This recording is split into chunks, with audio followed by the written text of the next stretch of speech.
नमस्कार दोस्तों, कहानियों की श्रृंखला में आज सुनेंगे मालती जोशी जी की कहानी मन दर्पण।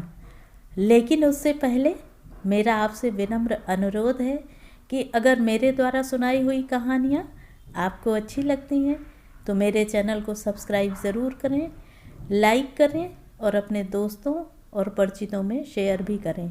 बेल आइकन दबाना बिल्कुल भी ना भूलें। आज सुनिए मन दर्पण। मेरी ड्रेसिंग टेबल पर रखा हुआ वह लाल डिब्बा बार बार मुझे इशारा कर रहा था। ये उसे जानबूझकर वहाँ छोड़कर बाथरूम में घुस गए थे। वहाँ से निकलने के बाद चाय पीते हुए ये कुछ देर तक प्रतीक्षा करते रहे। फिर खुद ही बॉक्स मेरे आगे बढ़ाते हुए बोले, साक्षी का सेट देखा, कैसा लगा? मैंने उचटती सी निगाह डाली, उदासीन भाव से कहा, अच्छा है। साक्षी को पसंद आया? उसने अभी देखा कहाँ है, पहले माँ को दिखाना है। शालू, तुम माँ को दिखा लाओ ना, उसे अच्छा लगेगा। यह शुभ काम आप ही करें, मैंने तुनक कर कहा। मुझ पर जबरदस्ती शहादत न थोपें। वे कुछ देर एकटक मुझे देखते रहे, फिर धीरे से बोले, शालू, मैंने तुम पर जबरदस्ती नहीं की थी। तुम्हारे हाँ कहने के बाद ही मैंने तुम्हारी चीज़ में हाथ लगाया था।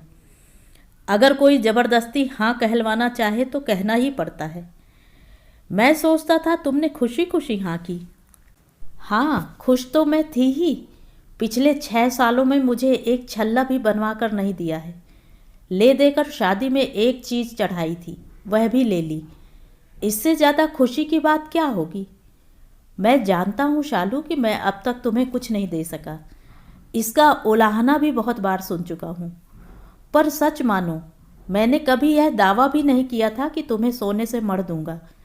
तुम्हारे पिताजी के सामने मैंने सारी स्थितियाँ स्पष्ट कर दी थीं। मुझे पता था पापा यहाँ से अभिभूत होकर लौटे थे।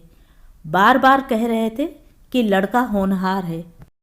प्रतिकूल परिस्थिति में भी उसने राह बनाई है। उच्च शिक्षा प्राप्त करके इतनी छोटी उम्र में ही इतना बड़ा मुकाम हासिल किया है। आगे भी बहुत तरक्की करेगा।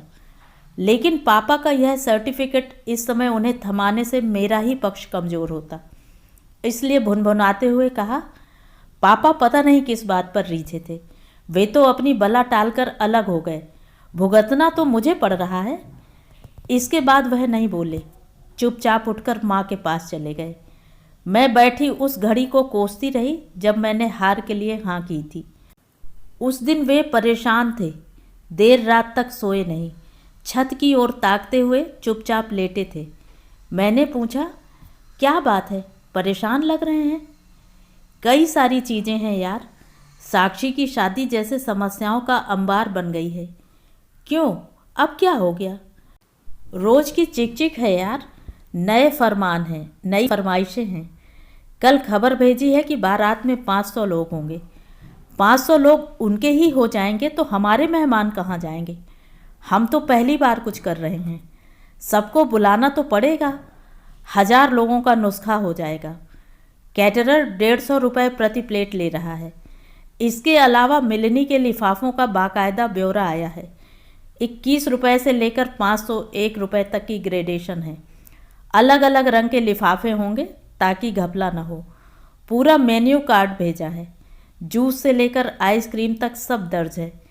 भूलने की गुंजाइश ही नहीं है। आज एक नया सिगूफा छोड़ा है। क्या? दूल्हे को मंडप में चेन अंगूठी देनी होगी। अजीब मंगनते लोग हैं। सगाई में दी तो थी। वह सगाई की थी, यह शादी की होगी। मैं अभी साक्षी के सेट की जोड़ तोड़ बिठा रहा था कि नया खर्च आ गया। कुछ देर चुप रहे, फिर बोले, बुरा न मानो तो एक बात कहूँ? मैं एकदम डर गई, कहीं यह ना कह दें कि तुम्हारे पास तो 2-2 सेट हैं, एक साक्षी को दे दो। मैं भीतर ही भीतर तनकर बैठ गई। सोच लिया कि साफ मना कर दूंगी। वे बोले, अपनी शादी में तुम्हारे यहाँ से मेरे लिए एक अंगूठी और चेन आई थी। वे दोनों चीज़ें वैसी की वैसी रखी हुई हैं, क्योंकि मैं तो पहनता नहीं हूँ। वे ही उठाकर दे दें तो क्या हर्ज है? 10-15 हज़ार बच जाएंगे। इस समय तो मेरे लिए एक एक पैसा कीमती हो रहा है। मैं बिफर पड़ी। नहीं, मेरे पीहर की चीज़ें बाहर नहीं जाएंगी। आप नहीं पहनते तो ना सही, बड़ा होकर अंशुल पहनेगा, पर माँ बाप की गाढ़ी कमाई को मैं ऐसे लूटने नहीं दूंगी। ठीक है, वे बोले, पर अपने माँ बाप की कमाई तो लुटा सकता हूँ ना। मतलब? वह मटर माला या चंद्रहार सा है ना, शादी में चढ़ाया था, पर तुम्हें कभी पहनते नहीं देखा। वह मटर माला बहुत ओल्ड फैशन है, पहनने का मन ही नहीं करता। ओल्ड फैशन तो होगी ही, माँ की जो है, एक यही तो बची थी, बाकी सब तो मेरी पढ़ाई की भेंट चढ़ गया था। यह भी पता नहीं कहाँ सहेज कर रखी थी, ऐन बारात चलते समय निकाली कि अभी तो ऐसे ही पहना दो, फिर उसका जैसा मन होगा बनवा दूंगी। पर लगता है तुमने उसे उस लायक भी नहीं समझा। मुझे घोर पश्चाताप हुआ। मम्मी ने कितनी बार कहा था कि माला लेती आ, तुड़वा कर नया बनवा दूंगी, पर हिम्मत नहीं पड़ी। इनकी चीज़ थी, चुपचाप ले जाते संकोच होता था। अब उस पर हक जताऊंगी तो हास्यास्पद ही लगेगा। ये पता नहीं कहाँ खोए थे।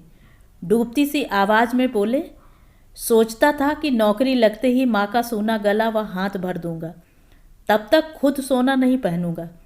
पर नौकरी को 8-9 साल हो चले हैं, अब तक माँ के लिए एक छल्ला तक न बनवा सका। इस शादी के 2-3 साल बाद तक तो सोच भी नहीं पाऊंगा। मैं कुछ नहीं बोली, मुझे तो गुस्सा ही आ रहा था। मैं यूं ही भरी हुई बैठी थी कि साक्षी दौड़ी हुई आई और हुलस कर बोली, भाभी सेट बहुत प्यारा है, तुमने डिज़ाइन किया था? तुम्हें अच्छा लगा? थैंक्स, मैंने सपाट स्वर में कहा। वह होश में होती तो चौंक पड़ती, पर अभी तो वह इंद्रधनुषी सपनों में खोई हुई थी। उसने ध्यान ही नहीं दिया। उसी उमंग के साथ बोली, भाभी लहंगे के ट्रायल के लिए आज जाना था ना, मैं तैयार हो जाऊं? आते हुए मैचिंग चूड़ियाँ व बिंदी भी लेते आएंगे। पार्लर वाली से अपॉइंटमेंट भी फिक्स करनी थी ना। साक्षी, आज तुम मुकेश भैया को लेकर चली जाओ प्लीज़, घर में इतना काम पड़ा है। फिर अंशुल भी सुबह से चिड़चिड़ा रहा है। घर में रख जाऊंगी तो माँ जी को तंग करेगा, साथ ले चलेंगे तो बाजार में परेशान करेगा। मुकेश वहाँ क्या करेगा भाभी? मैं प्रीति को फ़ोन करती हूँ, वह फुर्सत में हुई तो ठीक, नहीं तो आपको चलना पड़ेगा। अंशुल को अपन मैनेज कर लेंगे। वह सहेली को फ़ोन करने चली गई। ये दरवाजे पर खड़े थे, उसके जाते ही भीतर आ गए। बोले, साथ चली जाती तो क्या हो जाता, बेचारी का मन रह जाता। 8 दिन बाद तो वह तुमसे कहने आएगी नहीं। उनका स्वर बेहद उदास था। पता नहीं वे मेरी बेरुखी से दुखी थे या बहन के संभावित विछोह से व्यथित थे। शायद दोनों कारण रहे हों, पर मैंने परवाह नहीं की। कहा, आप मुझे इमोशनली ब्लैकमेल करने पर क्यों तुले हैं? ब्लैकमेल तो तुम मुझे कर रही हो। गलत फहमी में मुझसे एक भूल हो गई है, पर उसकी सज़ा मुझे दो। उस बेचारी का क्या कसूर है?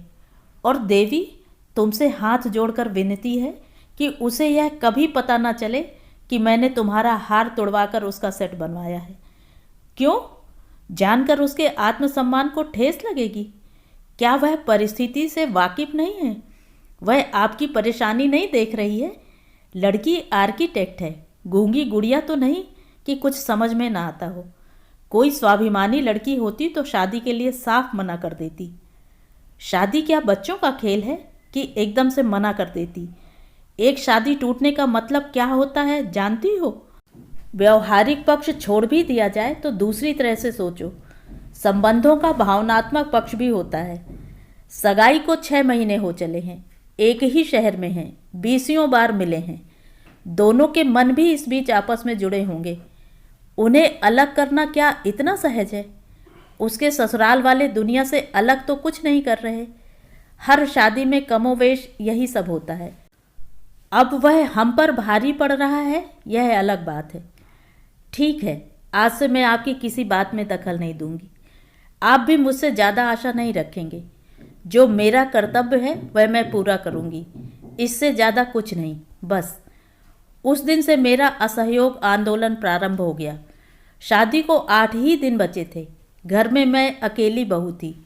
माँ दिन में 10 बार मुझसे कुछ न कुछ पूछती। मैं जैसा आप ठीक समझें या जैसा आप चाहें जैसे जुमलों में उत्तर देती। पहले तो वह इसे शालीनता समझी, पर जब मैं साक्षी के साथ भी वैसे ही पेश आने लगी तो वह सतर्क हुई।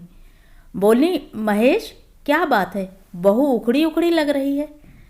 ये बोले, माँ इस समय तुम सिर्फ साक्षी पर ध्यान दो, हमें हमारे हाल पर छोड़ दो। इतनी जिम्मेदारी आने से शालू क्या, मैं भी बौखला गया हूँ। शादी के बाद सब ठीक हो जाएगा। लेडीज संगीत के दिन घर में खूब रौनक लगी रही। अड़ोस पड़ोस दूर पास के रिश्ते की सारी औरतें आईं और खूब बन संवर कर आईं। साक्षी की सहेलियों ने तो फैशन परेड ही कर डाली थी, लेकिन मैं वैसी ही घूमती रही। माँ जी ने 2 बार टोका तो साड़ी बदल ली। वे बोली, कुछ पहन तो लेती। पहने तो हूँ, मंगलसूत्र हैं, चूड़ियाँ हैं, अंगूठी हैं, टॉप्स हैं, और क्या पहनूँ। ये तो तुम रोज ही पहनती हो, कुछ और पहन लो ना। ठीक है माँ जी, अब यहाँ किसे दिखाना है। कहते हुए मैं रसोई में घुस गई और पूरे समय वहीं बनी रही। बाद में साक्षी मुँह फुलाकर बोली भी, भाभी मेरे लिए तुम एक गीत नहीं गा सकती थी, पूरे दिन किचन में घुसी रही। अरे किचन में भी तो कोई चाहिए था, नहीं तो माँ जी कैसे एंजॉय कर पाती। माँ जी ने कितना एंजॉय किया होगा वही जाने। भात लेकर भाभी आई थी। भाई साहब तो विदेश सेवा में थे, हमेशा की तरह बाहर ही थे। भाभी ही नूपुर और नीलेश को लेकर आई थी। खूब अच्छा सामान लाई थी। माँ जी के लिए कोसा की साड़ी और चांदी का गिलास, दोनों भाइयों के लिए सूट लेंथ, साक्षी के लिए बनारसी साड़ी और सोने के झुमके, मेरे लिए बनारसी साड़ी और मोतियों का सेट। सेट को देखकर मैंने हुलसते हुए कहा, भाभी ये आपने अच्छा किया, कम से कम कुछ पहनने को तो हो गया। इन्होंने दबी जुबान से कहा भी, क्यों मेरी इज्जत उतारने पर तुली हो, पर मैंने ध्यान ही नहीं दिया। शादी में वही सेट पहने रही। भाभी ने कहा भी, शालू तुम्हें सेट पसंद आया, यह देखकर खुशी हुई, पर अब रिसेप्शन में तुम कुछ दूसरा पहन लो। मैंने कहा, नहीं भाभी, मेरे क्रीम कलर के लहंगे के साथ यह मैच कर रहा है। मेरी जिद देखकर भाभी का माथा ठनका। धीरे से फुसफुसाकर बोली, मैं अपना निकाल दूं, पहनोगी। पर मैं अपनी जिद पर अड़ी रही। शादी सानंद संपन्न हो गई। सुबह 6 बजे साक्षी की विदाई हुई। जाते समय फूट फूट कर रोई। मेरे गले लगकर बोली, भाभी मुझे पता नहीं कहाँ क्या गलती हो गई है, पर मुझे माफ़ कर देना और माँ का ख्याल रखना। उस क्षण तो मेरी भी आंखें भर आई थीं। सब कुछ समेटने के लिए ये तो कुछ दोस्तों के साथ हॉल में ही रुक गए। बाकी हम सब 8 बजे घर लौट आए। रात भर के जगे थे, जिसे जहाँ जगह मिली सो गया। मैंने महाराजिन को दोपहर के खाने का मेन्यू समझा दिया और भाभी को लेकर कमरे में आ गई। आपसे तो ढंग से बात ही नहीं हो पाई भाभी, फिर शाम को तो आप चली ही जाएंगी। आइए थोड़ी देर बैठते हैं। कहते हुए मैंने दरवाजे की चिटकनी लगा दी। फिर मैंने अलमारी से दोनों सेट निकालकर उनके हाथ में दिए और कहा, भाभी ये चीज़ें मम्मी को संभलवा देना, मैं यहाँ रखना नहीं चाहती। भाभी बोली, सेट सलामत थे ना, फिर पहने क्यों नहीं। मैं तो पता नहीं क्या समझ बैठी। तभी दरवाजे पर दस्तक हुई। खोल कर देखा, मुकेश था। उसकी आंखें जागरण से और रोने से लाल हो रही थीं। चेहरा एकदम सूख गया था। रुमासा होकर बोला, भाभी माँ को कुछ समझाओ ना, बहुत रो रही हैं। मैंने कहा, उन्हें रो लेने दो भैया, ये रुलाई उन्होंने पता नहीं कब से रोक रखी है। साक्षी के सामने वे मन पर काबू किए रहीं, अब उन्हें जी भर कर रो लेने दो, हल्की हो जाएंगी। बार बार कह रही हैं कि मेरी बेटी बहुत दुखी मन से गई है। खुशी खुशी कौन लड़की विदा होती है भला, शादी में सब लड़कियां रोती हैं। अब शाम को आएगी तब देखना कैसा खिला खिला चेहरा लेकर आएगी। शाम को दीदी आ रही हैं? हाँ, वे लोग सुबह गोवा जा रहे हैं ना, इतनी सुबह आना नहीं हो पाएगा, इसलिए शाम को माँ से मिलने आएगी। मैंने जमाई बाबू को जता दिया था कि बिना मिले मत जाना। मुकेश गया तो मैंने दरवाज़ा बंद कर लिया। भाभी बोली, शालू थोड़ी देर को चली ही जाती, माँ जी को सांत्वना मिल जाती। मैं क्या सांत्वना देती भाभी, पूरा घर मेरे कारण ही तो दुखी है। मैंने भाभी को पूरी रामायण सुना दी। वह गंभीर होकर सुनती रहीं, फिर बोली, शालू यह ठीक नहीं है, तुमने ज्यादती की है। छोटी सी बात का इतना बड़ा इशू बना लिया। ये छोटी सी बात है भाभी, 6 साल में एक छल्ला बनवा कर नहीं दिया और उल्टे मुझसे मेरी चीज़ें मांग ली। गुस्सा नहीं आएगा? गुंजाइश नहीं रही होगी, नहीं तो किस पति का मन नहीं होता।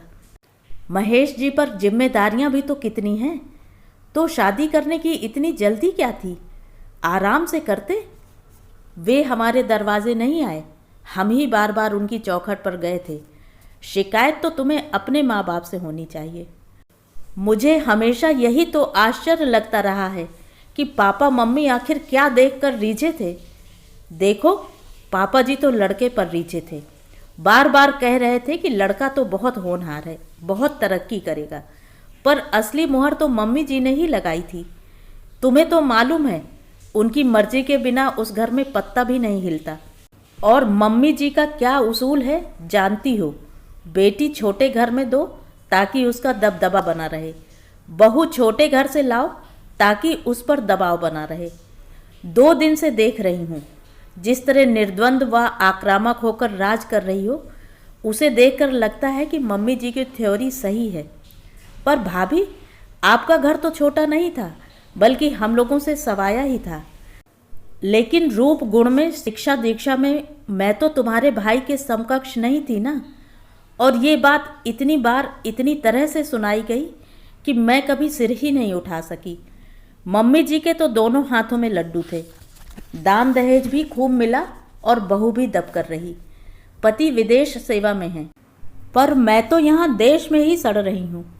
पहले मम्मी पापा की तबीयत का बहाना था, अब बच्चों की पढ़ाई का। आधी जिंदगी तो यूं ही निकल गई, भाभी ने उसास भरते हुए कहा। सुनकर बहुत बुरा लगा। कहा, सॉरी भाभी, इस ओर कभी हमारा ध्यान ही नहीं गया। वह बात तुम्हारे ध्यान देने की थी ही नहीं, उसे भूल जाओ। अब जो मैं बता रही हूँ उसे ध्यान देकर सुनो। मैं शायद यह बात कभी नहीं बताती, पर आज ज़रूरत महसूस हो रही है।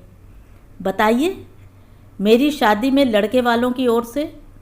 लड़के वाले मतलब हमारे यहाँ से? मैं चौंक कर पूछने लगी।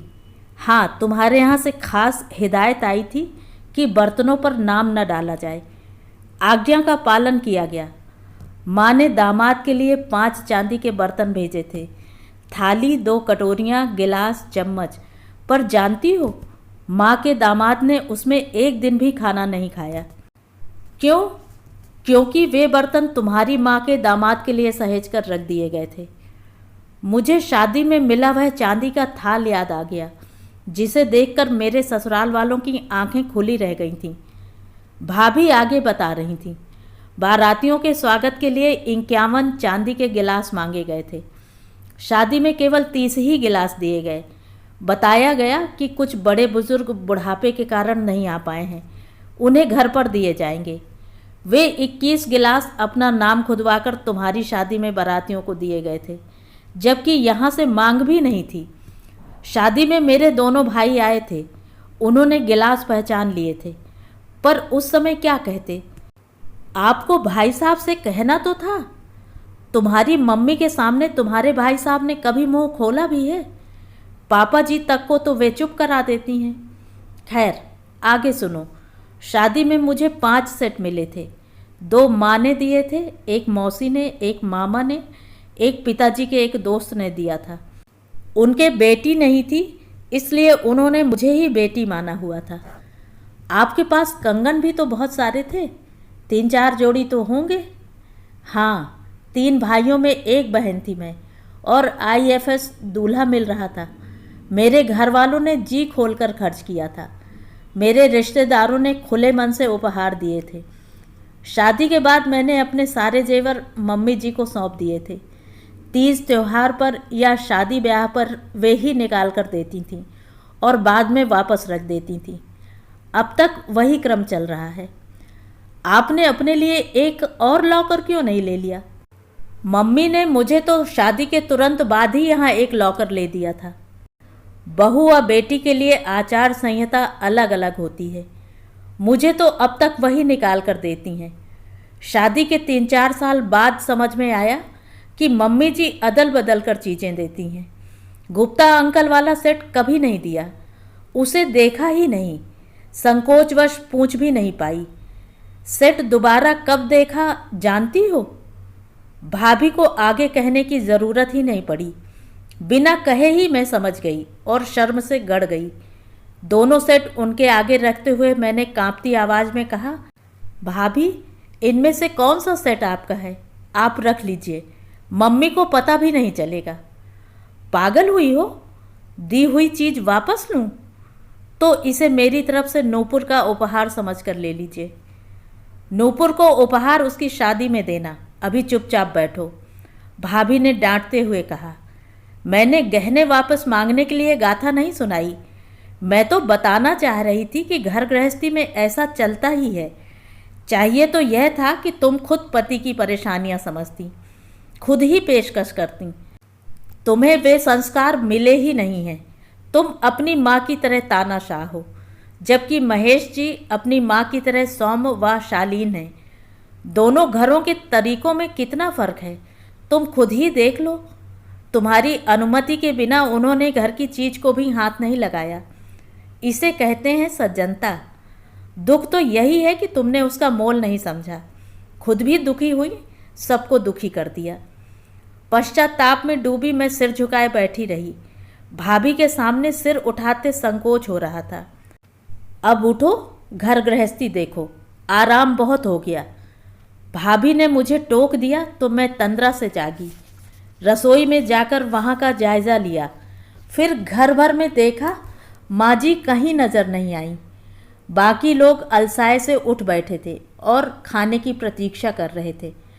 आंगन में झांक कर देखा, एक झलगी सी खटिया पर माँ जी बैठी हुई थी, अगल बगल बेटे चुपचाप गमगीन।